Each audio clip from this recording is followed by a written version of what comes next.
you may wonder why we should have a food critic opening an exhibition. But I have to tell you, the works of Lucy Doyle and my life are surprisingly close together. My partner over here, Marion, has a house full of these paintings. And in fact, there's a big one right above the bed. So I get to see them quite a lot.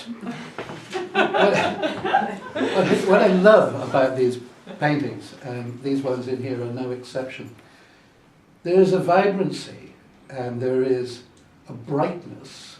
It's just a vitality to them that I just find quite uplifting. I was thinking about this, a few words I was going to be saying to you tonight, and I was thinking, what can I say? I thought possibly, I know perhaps comparisons are not things one should make, but if I wanted to compare this work with another artist, to me it's very redolent of the paintings that Paul Gauguin did in Tahiti. He was perhaps the first to go down what later was described as the cloisonnisme school, which was wanting to use planes of colour, which is one of the most impressive things about the paintings that are on view here tonight.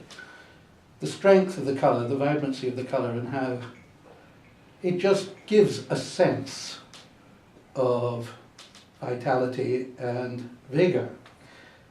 And yet, behind all of that, there's something which really only struck me quite strongly when I was looking at the paintings in the next door room here, that apart from all of those things that I've mentioned, I think there's an extraordinary capacity for acute observation. Instantly, I look at a painting and say, that's a cuckoo. Another one, oh look, there's a wren, there's a sparrow. Well observed, all the salient bits are there, and yet you've managed to combine it into something that is not just a simple representation of the bird, but seems to carry a whole lot more to it than that. That to me was a revelation, that acuteness of eye and that skill in draftsmanship. I thought that's very singularly impressive. But if there's anything I should leave you with tonight, it is the thought that I think these are wonderful paintings, and if you can, try and take one home with you. Thank you for listening to me. The best of luck with this.